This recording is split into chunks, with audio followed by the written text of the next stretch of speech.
Hey everyone, welcome to Old Iron Garage and thank you for tuning in. So today I'm working on a part for the Homelite 150 chainsaw that I am fixing up to add to my collection. So let's take a look at it. So in the previous video I said I was going to save this bar, this handlebar, to go on my saw because it has this provision over here for a handguard. The other three Homelite 150 handlebars that I have do not have that. But it was not looking very nice. There was a lot of this black plasticky coating that was missing. So I needed a way to get it off, and it was going to take all day to just chip it off a little at a time.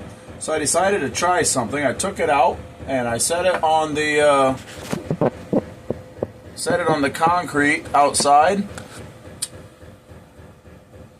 I took some 2-cycle fuel. I sprayed it and I lit it on fire. And every time it started to burn down, I'd put another line of 2-cycle fuel on it. And I just kept doing that for about a minute until I got this. It started to soften up, obviously, from the heat. But then it wasn't quite like this. I took a little metal pick, and I got underneath it, and all the way around I'd get underneath it and rip, until I got this here. And now it's peeling off. So by heating it, it kind of made it let go a little bit because it was really bonded to the aluminum. Now it's still not coming off super easy, and there's some areas like over here it's not letting go very well. It kind of is letting go, but well, now it is. That's weird. Okay, let's try over here. No, over here it's not wanting to let go. It's still really well bonded. Like right there. So I'm going to pull off by hand what I can and then go do it again. Now of course the aluminum tube was hot. You can't get it too hot. It's aluminum. It could warp. Being tube instead of like a sheet of aluminum, I don't know if it will warp or not, but I don't want to find out. But anyways, the reason why I'm doing this is because I can't coat it again in whatever this plasticky stuff is, vinyl or whatever this is. Maybe it used to be rubbery at one point in time and it turned plasticky over the years, I don't know. But what I can coat it in is a coat of, I can sand it and prep it and give it a coat of high temp engine enamel paint, which is heat, obviously high temp, it's heat resistant. But it's also like petroleum product resistant, like fuel, like gasoline. It's resistant to that, so it won't mess up the finish.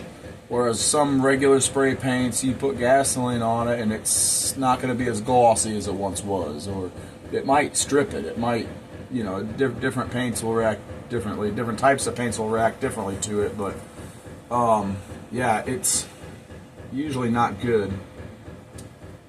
And since this takes 2-stroke, you know, that's mostly gas.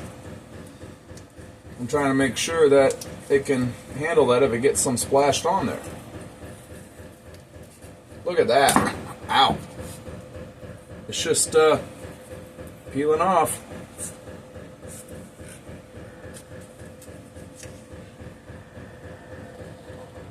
Check that out. Peeling this thing like a banana. Like a banana.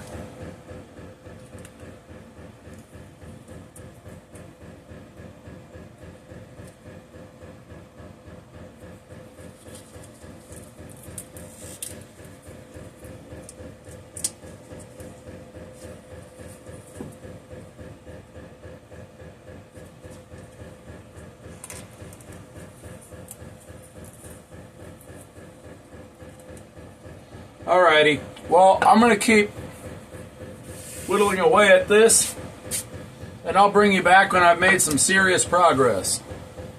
See you in a bit. Alright folks, here it is. It's pretty clean now. Still got just a little bit right here on the end I gotta get off, but where it goes into the hole. But other than that, it's done. I burned it again. I was having a hard time getting it to release. And then I started using carb cleaner on it, and that made it kind of go like that somewhat. It helped to loosen it and stuff. There was some that's so stubborn though I had to get out a putty knife and scrape it off after putting the carb clean on it, because I can't remember if I said carb clean or brake clean the first time, but it's carb clean, not brake clean.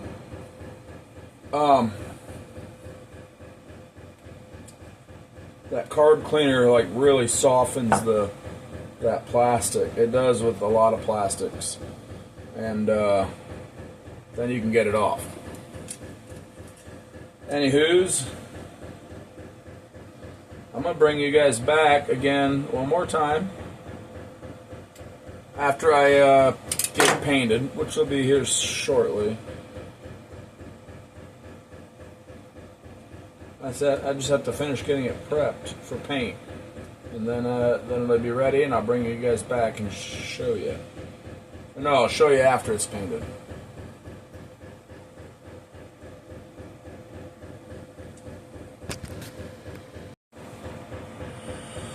Alright, took a while, but I got all the plastic stripped off. I got, there was some nicks and stuff where there was some raised up high points. I got those filed down, and then I sanded it like, you know, super smooth.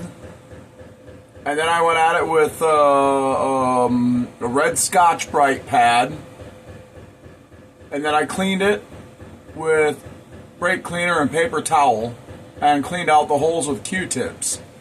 And it is finally prepped and ready for some paint. So I will bring you guys back after I get a coat of paint on it and let you guys see it.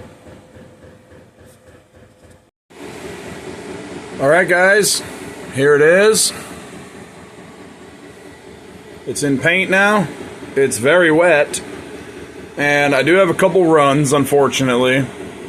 But, you know, I had to leave this room to paint. I don't want to paint in here and get paint on everything. And so it's cold outside of this room. Obviously, it's wintertime. And it's just not ideal painting conditions. You can see it run right here. But at a later time, maybe this summer when it's nice and warm out, I can take this back off, sand the runs, and then scuff it and hit it again.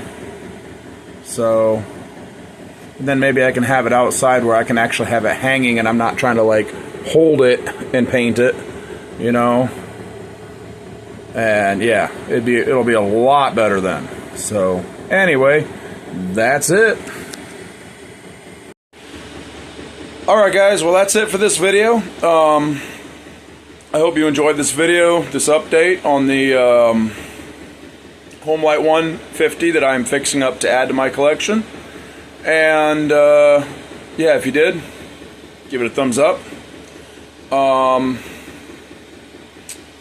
Drop a comment, let me know your thoughts. And if you have not already, please hit that subscribe button if you like the kind of content that you see on my channel. And I will see you in the next one.